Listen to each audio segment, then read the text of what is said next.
Shalom to our royal family of Israel. I want to give praise, glory, and honor to the Most High Yahweh, named Holy God's Son, Yahweh B'Hashem, and Mashiach Yahushua. I want to give a salutation to all the mighty men, mighty women, and mighty children of Israel.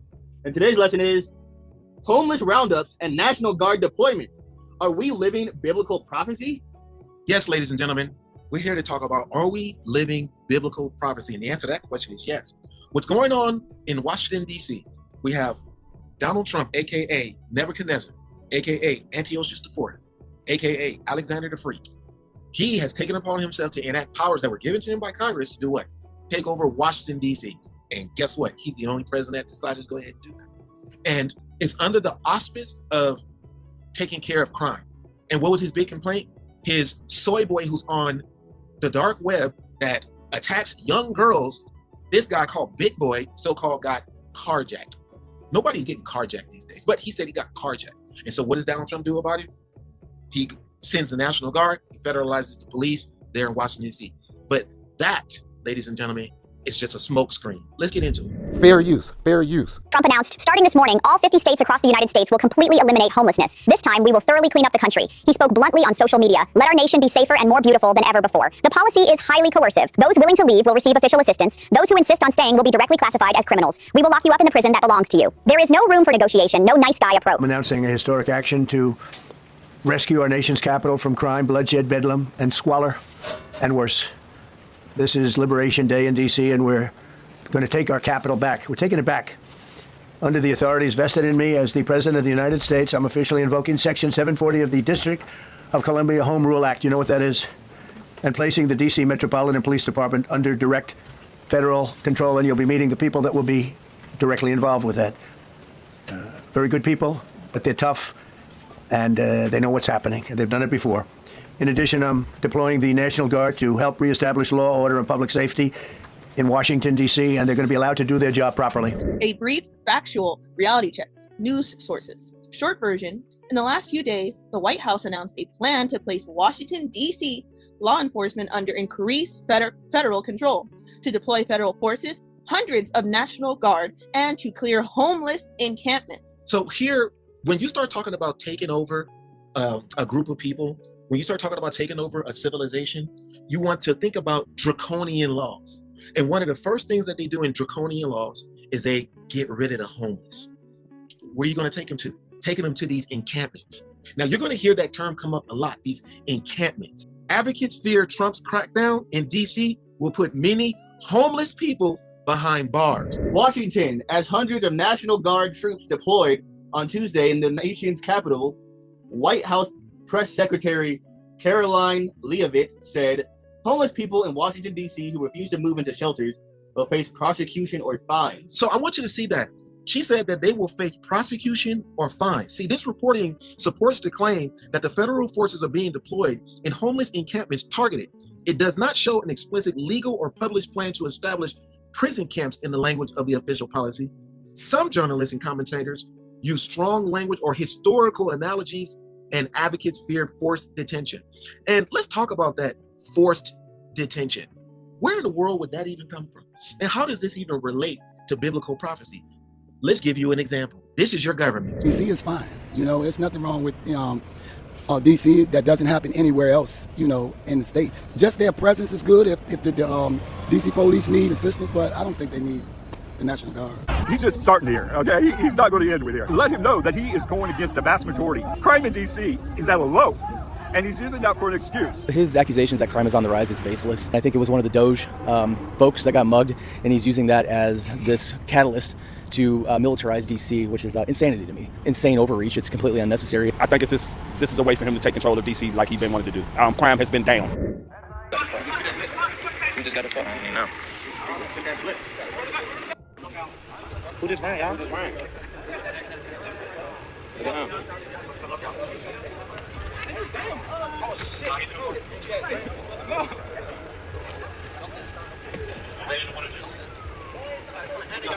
Hey!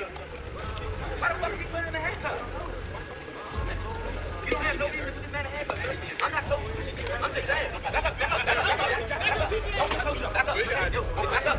All he's saying is, why y'all putting this man in handcuffs? He showed you he had it. We got home. Get me on camera. We don't leave. Nigga, fuck you talking about. Now, I want you to notice in this video these men are not homeless. This is clearly some housing project. And what did the officials do? They went right where the blacks are. See, you know the problem? The problem is when you say they're going after these wild, out of control youth, and then black people refer to them as YNs, then you accept the military being in your city. You get desensitized to the police being federalized. You get used to the fact that you're going to be going through checkpoints. Why? Under the auspice of protecting and going against crime. They just told you that the statistics that when it comes to Washington, D.C. is that the crime is down, but they don't care about that because the mission is about biblical prophecy, Jacob's trouble. But we're going to see some of these prison camps. Y'all, calm down, y'all. Relax. Legally detained.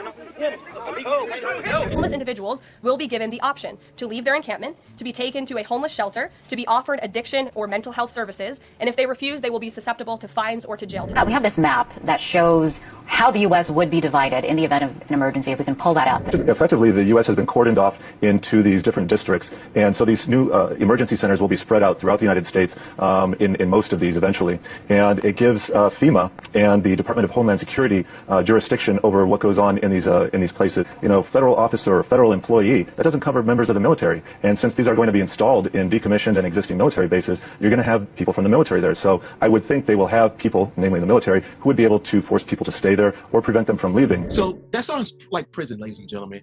And yes, Hollywood has been warning us with movies like Hunger Games for the longest, but now we're going to be living a real life. These camps exist right now. They're in existence, ladies and gentlemen.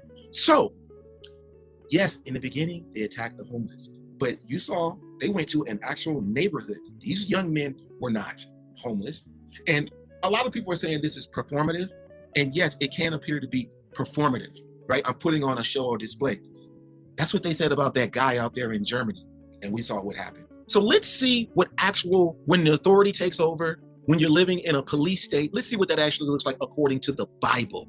Let me get the book of 2nd Esdras chapter 15, verse 14. Read. The book of 2nd Esdras chapter 15, verse 14. Woe to the world and them that dwell therein. So the Lord is saying that the world is doomed. Read. For the sword and their destruction draweth nigh, and one people shall stand up and fight against another, and swords in their hands. So right here is talking about a race riot that's going to take place. Everyone's going to be against the black skull. For there shall be sedition among men, and invading one another. They shall not regard their kings nor princes, and the course of their actions shall stand in their power. So you're going to have people who are going to go against the government. They're going to buck up against this kind of action. And guess what? No more going to the store because there's not going to be no stores. The famine's going to kick in. People are going to be coming into your house. There's going to be a lot of robbing, stealing, and unaliving. Read. A man shall desire to go into a city and shall not be able. So, and why is that? Because the military is going to have blockades all over the roads. Read. For because of their pride, the city shall be troubled, and the houses shall be destroyed, and men shall be afraid. So because of the struggle for power, the houses are going to be destroyed, ladies and gentlemen. So I'm telling you, if you're a so-called Black, Hispanic, and Native American, especially if you're in the truth, you will be a pilgrim on the earth. Guaranteed. There's 3 lots. Pilgrim on the earth, being in the prison lockups, and being tortured to death. And we're going to go over some of that torture. Or you're going to be safely hidden by the Most High. You'll be laughing at the famine. The sword and the noisome beast and the pestilence won't come nigh to you. All praise to the Most High. But let's continue. A man shall have no pity upon his neighbor, but shall destroy their houses with the sword, and spoil their goods because of the lack of bread and for great tribulation. So there's the word great tribulation, also known as Jacob's trouble. Because of the famine, your neighbors are going to turn against you. So let's talk about the homeless people that are going to be in these detention camps as the fear grows about Trump and the Olympics. This has nothing to do with the Olympics, ladies and gentlemen. This has everything to do with biblical prophecy, Jacob's trouble. Look at Donald Trump standing next to these gated beds. That's to help out the what? The homeless? This is to help out the homeless? This looks like prison, ladies and gentlemen. President Trump has appointed himself head of an Olympics task force and has seized control of local policing in Washington, D.C., declaring that homeless people will be given places to stay far from the Capitol. Some fear that when Los Angeles hosts the Olympics in 2028, Trump will put homeless people in detention camps. Now, we see that these detention camps exist, and guess what? He mentioned Los Angeles. He mentioned New York. He mentioned these sanctuary cities where whatever action is taking place here in New York is going to take place all over the country. Trump vows to evict homeless people from Washington. Official says National Guard may be deployed. And you got to pay attention to something. See, They're allocating billions of dollars. But do you know that they've not had any major arrests? They've been there this whole time, and they've not taken down no black cartel. They've not taken down any syndicate, because there is no black cartel. There is no black syndicate. Black people are not this organized. Mexicans are organized crime. Italians are organized crime. White people are organized crime. Yes, you are. It's called the government. It's called the Ku Klux Klan. It's called the police. So now we're going to talk about how this pattern correlates with Bible prophecy. So we're going to talk about the state's power, centralized, persecuting the poor, also known as the saints, who are the Israelites pursuant to the book of Psalms chapter 137. So we're going to go over some key New Testament passages, signs of persecution. Let me get the book of Matthew chapter 24, verse 9. The book of Matthew chapter 24 and verse 9. Then shall they deliver you up to be afflicted, and shall kill you, and ye shall be hated of all nations for my name's sake. So if you're keeping the law, statutes, and commandments, I'm telling you, Esau knows who you are. It doesn't matter who you think or you're hiring. It doesn't matter whether or not you on the streets or not, ladies and gentlemen. They know exactly who you are. Don't think for 1 second they don't know you. And when it's time for the hammer to come down, it's coming down on you. Let me get the book of Matthew chapter 24, verse 3. Read. The book of Matthew chapter 24, verse 3. And as he sat upon the Mount of Olives, the disciples came unto him privately, saying, Tell us, when shall these things be? And what shall be the sign of thy coming and of the end of the world? And the end of the world is the end of this kingdom that we live under. And what kingdom is that? It's Esau's kingdom. For Esau is the end of the world, and Jacob is the beginning of it that follows. And what's Hamashiach going to break down? He's going to break down all the things that must take place. He's going to say, don't let any man deceive you. There's going to be many people coming in his name saying that they are Christ. And embarrassingly, it's going on right now with people like Yah, Judah, some of these Christian pastors, right? You're going to hear of wars and rumors of wars, which is taking place right now. There are wars between countries that are taking place, and there are rumors of wars, right? There's going to be race riots, countries going against each other, right? And the Lord is saying that these are the beginning of sorrows, right? As a matter of fact, read number 8. Verse 8. All these are the beginning of sorrows. Read. Then shall they deliver you up to be afflicted, and shall kill you, and ye shall be hated of all nations for my name's sake. So I need you to understand, if you're keeping this true, some of you are going to be delivered up. And you know who's going to do it? Your family. It's going to be the people that are blood related to you. That's going to what? Get the reward. Now, does the Bible talk about a reward? No, that's my own opinion. A reward is going to be made available, and your fathers turning against the sons, sons against the fathers, mothers against the daughters, daughters against the mothers, your cousins, uncles, and aunties. Yeah, that's what's going to happen. Because why? Because these same people are offended at the fact that you are keeping the law, statutes, and commandments. So they're going to deliver you up. They're going to betray you. In the time of your affliction, all Israelites must know this is what you're supposed to do so that you can be saved. 13, read. Verse 13. But he that shall endure unto the end, the same shall be saved. What does it mean to endure unto the end? Keeping the law, statutes, commandments, even when you're dead hungry. You haven't eaten in weeks. Or when the threat of violence comes upon you. They want you to denounce the Lord with your mouth. Because if you do that, you're done. The Lord wants you to endure unto the end. Let me get the book of Luke chapter 21, verse 12, read. The book of Luke chapter 21 and verse 12. But before all these, they shall lay their hands on you and persecute you, delivering you up to the synagogues and into prisons, being brought before kings and rulers for my name's sake. See, Matthew 24 and Luke 21 pair together. See, Yahweh warns of rulers, arrest, and forced removal of people for righteousness' sake. When modern government centralizes police power and uses military or federal forces in the cities, such as the deployment of the National Guard, federal patrols to remove people from public spaces, that pattern echoes the New Testament sign where rulers exercise force and Israelites are warned to expect deliverance, imprisonments, and removals. So now we're going to talk about political authoritative beast or power that oppresses the saints. And who are the saints? The Israelites. This was always prophesied even back from the book of Daniel, a kingdom with power to oppress the holy. Oh, we're going to say something that's going to bring back some memories to you. Let me get the book of Daniel, chapter 7, verse 23. Read. The book of Daniel, chapter 7, verse 23. Thus he said, the fourth beast shall be the fourth kingdom upon earth, which shall be diverse from all kingdoms, and shall devour the whole earth, and shall tread it down and break it in pieces. So this fourth beast is going to be diverse from all the rest. And who is this? Rome, ladies and gentlemen. Read. Verse 24. And the 10 horns out of this kingdom are 10 kings that shall arise. And then so wait, the 10 horns, now we're talking about the EU. You know, people you guys familiar with, Germany, France, Spain. Read. And another shall rise after them. And this is talking about America. Read. And he shall be diverse from the first, and he shall subdue 3 kings. Now, what are the 3 kings that did get subdued? The Spain, England, and the French, America defeated them and became their own independent nation under Satan. Read. And he shall speak great words against the Most High, and shall wear out the saints of the Most High, and think to change times and laws, and they shall be given into his hand until a time and times. And they shall be given into his hand until a time and times, and the dividing of time. So what we're talking about, Esau, we're talking about America, we're talking about Babylon the Great, and they do speak words against the Most High. What do? They say God is white, Jesus is white, Caesar Borgia is Jesus, right? What do? They wear out the saints. They put black people, so-called blacks, Hispanics, and Native Americans through slavery, but especially the house of Judah, right? They changed times. Guess what they said? They said winter is the beginning of the year, when we all know the beginning of the year is in the spring. They say the Sabbath is on Sunday. The time to worship God is on Sunday. No, that's sun worship. The Sabbath is Friday night to Saturday night. You see, they're the ones that say we got the power to control stuff. We're God and you're going to deal with it. Let's talk about testament fulfillment imagery. Let me get the book of Revelation chapter 13, verse 7. Read. And it was given unto him to make war with the saints and to overcome them, and power was given him over all kindreds and tongues and nations. So this is talking about Esau, the white man. That's who this is talking about. Babylon the Great. And power was given unto him to do what? Make war against the so-called blacks, Hispanics, and Native Americans. We're the main cast in this story. We're the main character. There's only two. Everybody else don't matter. It's Jacob and Esau. And this bastard right here has been given the power to do what? Make war against us. And we're already seeing it. So now we're going to talk about Jacob's trouble, the scattering and affliction of Israel. And we're going to direct Old Testament prophecy of a time of great trouble for Jacob's trouble, followed by salvation. Let me get the book of Jeremiah chapter 30, verse 7. Read. The book of Jeremiah chapter 30, verse 7.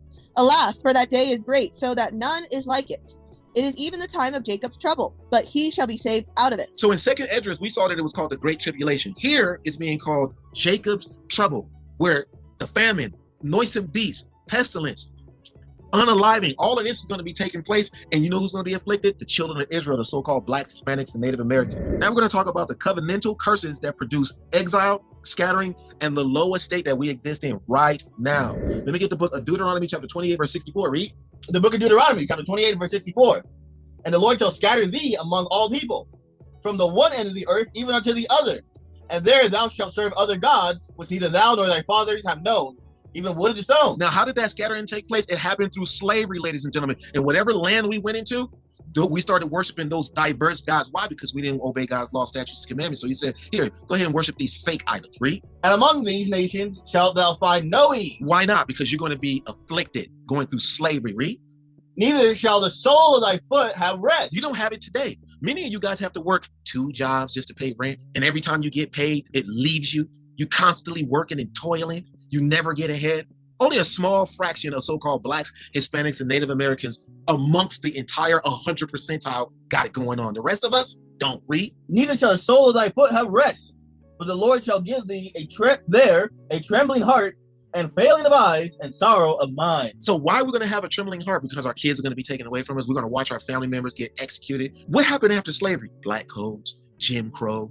We sat back and we looked at profitable societies and cities and Black Wall Street. There was a lot of Black Wall Streets, but because of an accusation by an Edomite woman, those places got burned down to the ground. Deuteronomy lays out warnings that disobedience brings scattering, low estate, and oppression. Jeremiah calls the last age affliction Jacob's trouble. If one reads modern oppression of the historically afflicted people, the so-called blacks, Hispanics, Native Americans, as you hold, understood as Israel in captivity, into these prophecies, federal forcible actions that displace and criminalize the poor can be read as signs or expressions of that biblical trouble, which scripture nonetheless promises will end in national salvation. We will be getting saved, ladies and gentlemen. So let's talk about the poor and faithful suffering. Yet we're going to be vindicated, meaning that we're going to be saved and comforted from this affliction. But you got to understand, the righteous are going to be tested, but we're in God's hands. Let me get the book of Wisdom of Solomon, chapter 3, verse 1. Read. The book of Wisdom of Solomon, chapter 3 and verse 1. But the souls of the righteous are in the hand of Yahweh. So we're talking about the righteous, those who keep the law, statutes, and commandments. God got us. Read. And there shall no torment touch them. See, remember when I told you there's 3 lots. There's pilgrims on the earth. There's you going to prison, and then there's being hidden, laughing at the famine. The sword, the pestilence, the noisome beasts are going to be outside, and they're not going to come nigh onto thee. Read. And having been a little chastised, they shall be greatly rewarded. You see, the Lord calls what we've been going through for the last 500 plus years a little chastised, because it's a little to the Lord. Read. For Yahweh proved them and found them worthy for himself. And how is he proving us? To see how we're going to react and respond.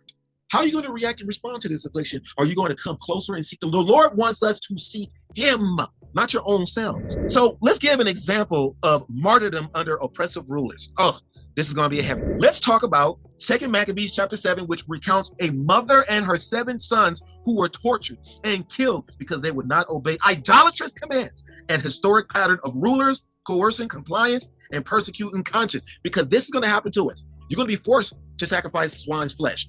You're going to be forced to speak against the Most High God. And are you going to hold true, or are you going to flounder? Let's talk about mighty mother and her 7 sons. Let me get the book of 2 Maccabees chapter 7 verse 1. Read. The book of 2 Maccabees chapter 7 and verse 1. It came to pass also that 7 brethren with their mother were taken and compelled by the king against the law to taste swine's flesh, and were tormented with scourges and whips. But one of them that spake first said thus, What wouldest thou ask or learn of us? We are ready to die. Stop. I want you to pay attention for all you people who love to eat pork. These men were forced to eat pork. And you know what he said? I'm ready to die. I ain't eating that. We are ready to die rather than to transgress the laws of our fathers.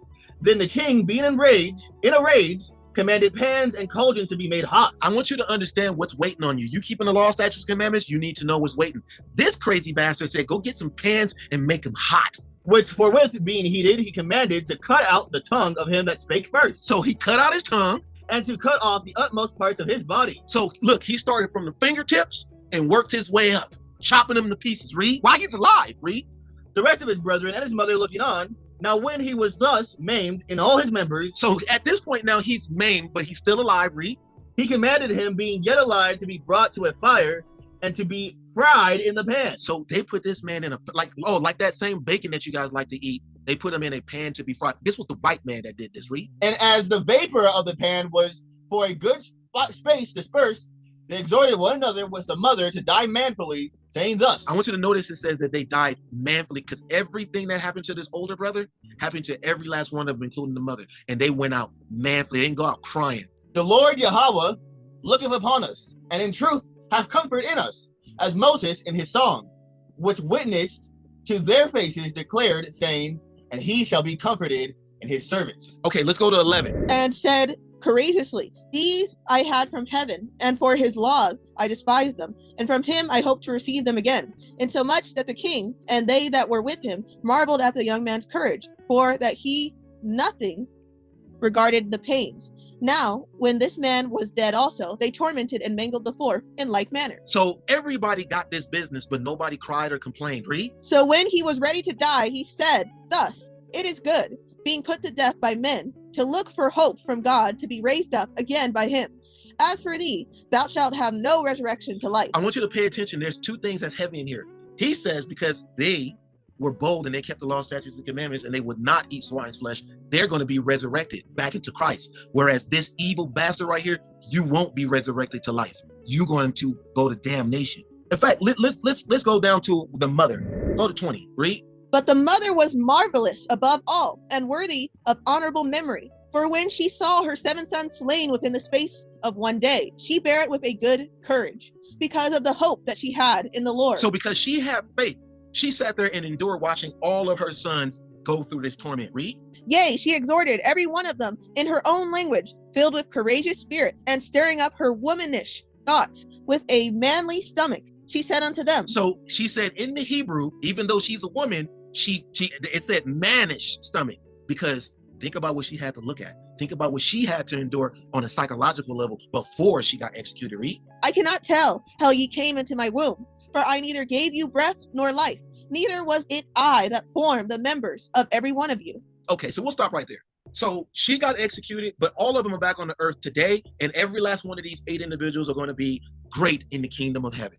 Why? Because they have faith in the Lord and fear in the Most High God. So let's talk about prophetic assurance. Let me get the book of Psalm chapter 37, verse 12. Read. The book of Psalm chapter 37, verse 12.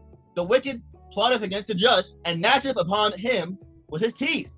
The Lord shall laugh at him, for he seeth that his day is coming. Apocryphal and canonical passages together show a repeated biblical motif tyrants persecute and force people even to eat forbidden things or to abandon the truth. But Yahweh holds the righteous and will judge oppressors. The modern fear that homeless people might be rounded up and criminalized mirrors the ancient pattern of rulers testing and tormenting the faithful and the poor. Scripture points both to suffering and to ultimate vindication. Let's talk about tribulation, remnant, and final deliverance. Because guess what? There is hope for those who endure. Remember, we talked about that before. Let me get the book of Matthew, chapter 24, verse 13. Read. The book of Matthew, chapter 24, verse 13. But he that shall endure unto the end, the same shall be saved. Did you see what we read, what the 7 brothers went through? That's part of enduring until the end. That famine, that's part of enduring until the end. The sword, that's part of enduring until the end. The pestilence, that's part of enduring until the end. And what's going to happen when you're enduring to the end? Let's get into it. Let me get the book of Revelation, chapter 7, verse 1. Read. The book of Revelation, chapter 7, verse 1. And I said unto him, Sir, thou knowest. And he said unto me, These are they which came out of great tribulation, and have washed their robes and made them white in the blood of the Lamb.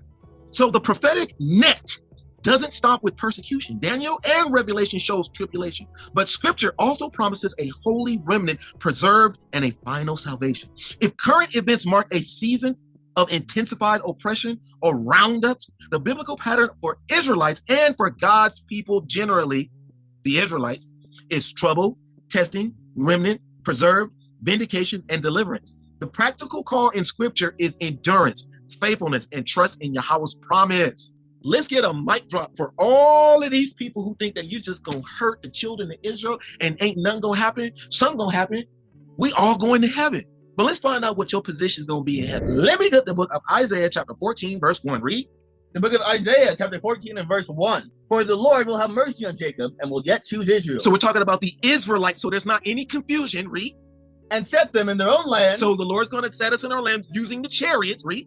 And the strangers shall be joined with them. So we're talking about the non-Israelites are going to be joined with us. Go. And they shall cleave to the house of Jacob. And why are you going to cleave to us? Because we know God, we know the law, statutes, commandments, and Yahweh is our king. Read. And the people shall take them. So I said, so the Israelites are going to take you non-Israelites and bring them to their place. So you're going to come with us to our land. Read. And the house of Israel shall possess them. Uh-oh, wait a minute. Wait, are they going to be equal to us? Read that part again. And the house of Israel shall possess them. So we're going to own you like a pair of socks. Read. In the land of the Lord for servants and handmaids. Wait, for what? For servants and handmaids. It doesn't sound like there's going to be equality in the kingdom of heaven. Read. And they shall take them captives, whose captives they were. See, right now, y'all running the show. We got to eat the crap. And then it's going to switch. The first shall be last and the last shall be first. Read. And they shall rule over their oppressors. So if there's any questions, if you're not an Israelite in the truth, guess what? You, ladies and gentlemen, you, ladies and gentlemen, you, ladies and gentlemen, are going into slavery. Let's actually talk about those Israelites that choose not to keep the law, statutes, and commandments. And it shall come to pass that in all the land, saith the Lord, 2 parts therein shall be cut off and die, but the third shall be left therein. And I will bring the third part through the fire, and will refine them as silver is refined, and will try them as gold is tried. They shall call on my name, and I will hear them. I will say, It is my people. And they shall say, The Lord is my God. If you're not keeping the law, statutes, and commandments, ladies and gentlemen, guess what? Guess what? You are going to the lake of fire. And you only got a short time to read, to study. Everyone should be reading the Bible because this is going to happen. Behold, the days come, saith the Lord God, that I will send a famine in the land, not a famine of bread, nor a thirst for water, but of hearing the words of the Lord. And they shall wander from sea to sea, and from the north even to the east. They shall run to and fro to seek the word of the Lord, and shall not find it. And shall not find it. You're going to seek the Lord, and you shall not find it. So time is running out, ladies and gentlemen. So today, we just talked about the homeless roundups and National Guard deployment. Are we living in biblical prophecy? Hell yeah, we are. You better start keeping God's laws, statutes, and commandments. That's for all so-called Blacks, Hispanic, and Native Americans that are the descendant of the transatlantic slave trade, sub-Saharan African slave trade, as well as the Assyrian captivity. That's you northern tribe, aka Spanish speakers. Y'all better start keeping the law, statutes, commandments, and fear the Most High's only begotten Son, Yahweh, Bahashem, Hamashiach Yahweh, and repent so that you can make it out of this and endure until the end. Don't forget to call on the name of the Lord. And with that, shalom. Shalom. Shalom.